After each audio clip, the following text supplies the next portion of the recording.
stand still and the mountains whisper ancient secrets. A desert of dreams carved by wind and silence. This is not just a place, it is another planet. In this series, I'll take you on a cinematic journey with me. This is the second video of Spiti series, where we will explore Chitkul, Nako, Tabo, and Dhankar as we move towards Kaza. So let's get started.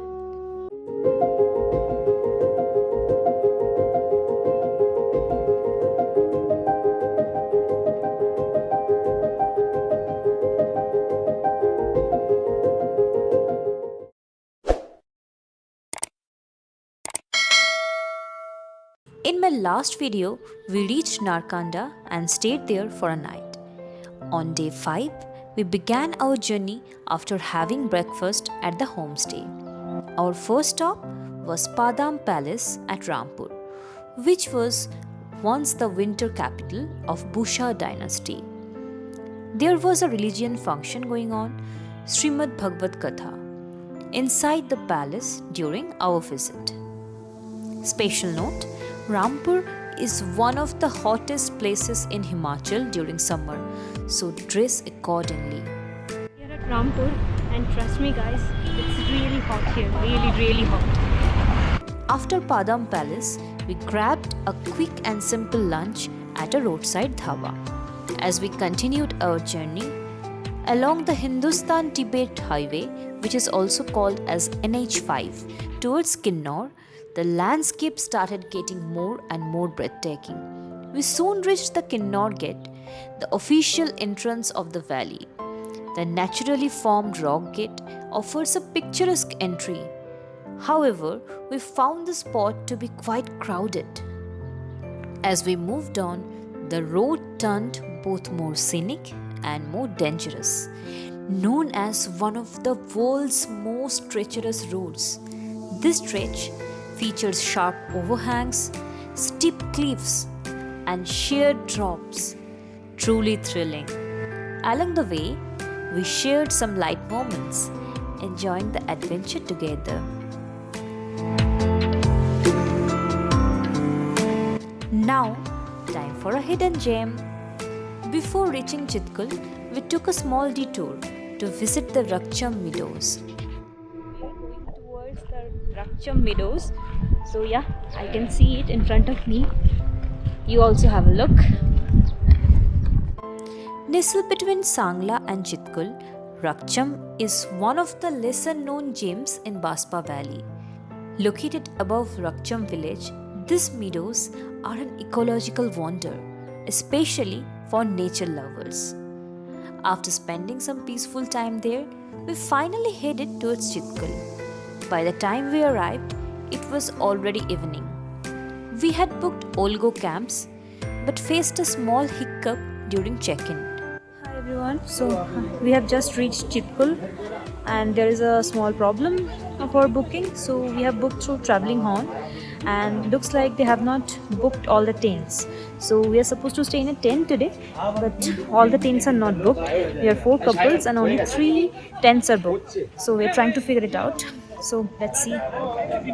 Fortunately, it got sorted and we received all our 4 tents.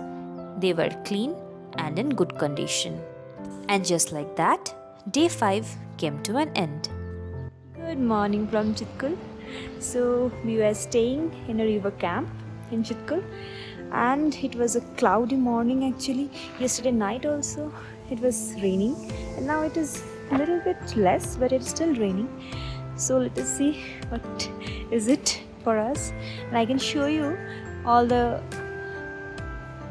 entire place, and you can see all the camps. These are the tents actually. The tents are pretty good, I have to say. We were thinking maybe it will not be clean, it will be dirty, but it's not the case. The camps are really clean and it is really good.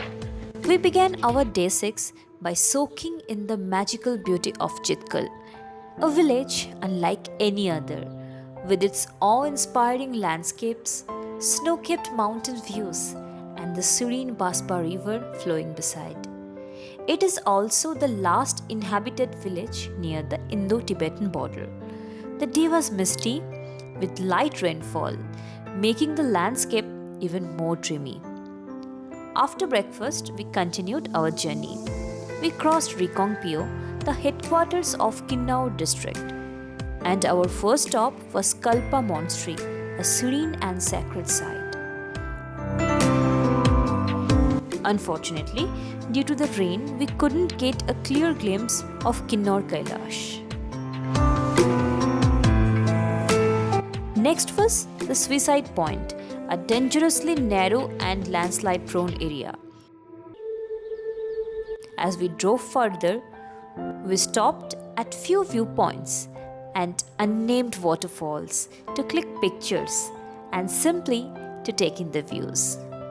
The entire road was captivating, surrounded by dramatic cliffs and ever-changing scenery. Our last major stop for the day was the Khab Sangam, the confluence of the Satluj and Spiti rivers. We spent a peaceful moment there, soaking in the raw beauty. As we made our way to Nako, it was already dark.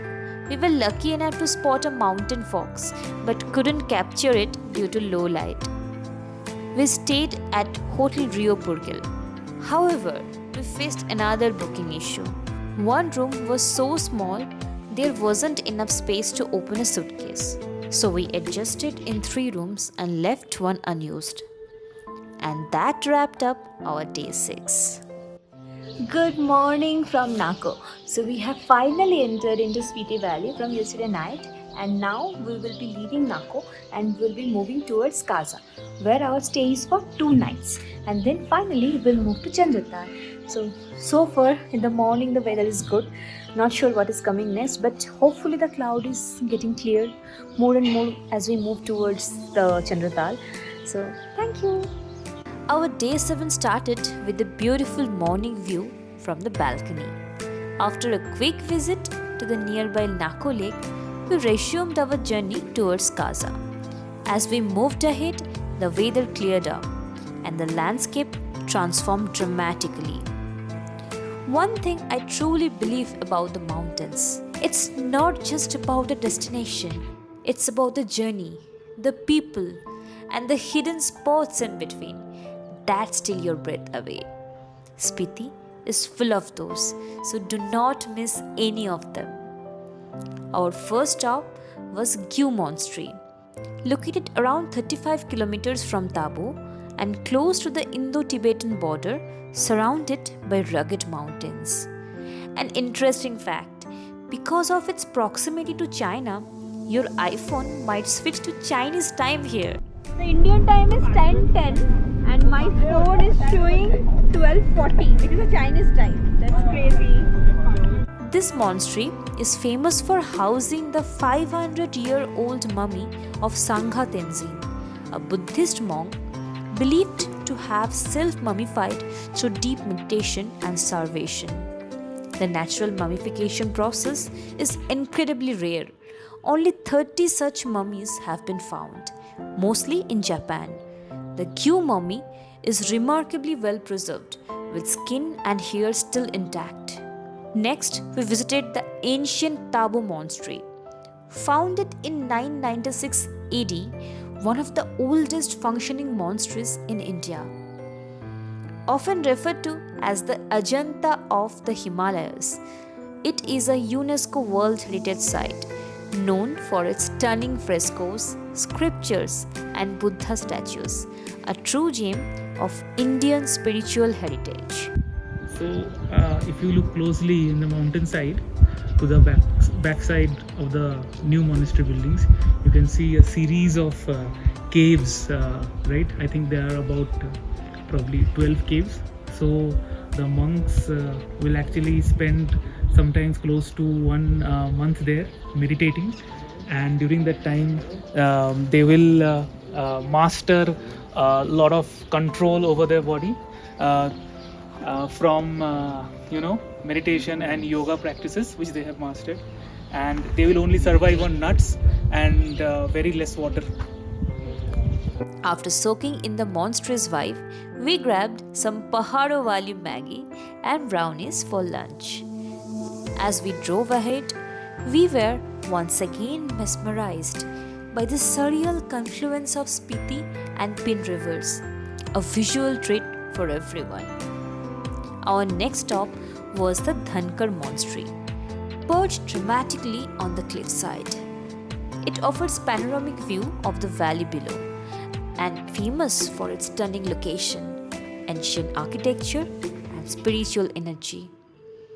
On our way back, we had a surprise encounter. We saw a group of bharals, also known as blue sheep, native to high Himalayas.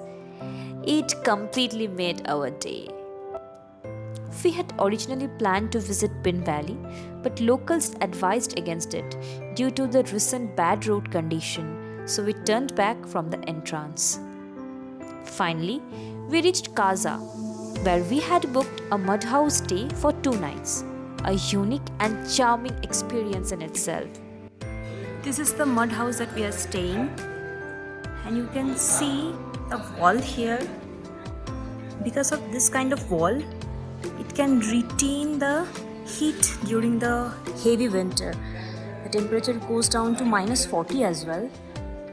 But this place is always cozy and warm because of this kind of architecture and this kind of wall. This is amazing. In the evening, we explore Kaza market, indulging in some Spiti special shopping to end the day on a lovely note. And just like that, our day 7 came to a close.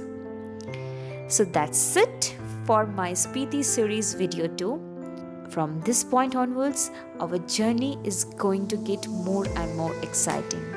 So stay tuned and wait for the last video of Spiti series.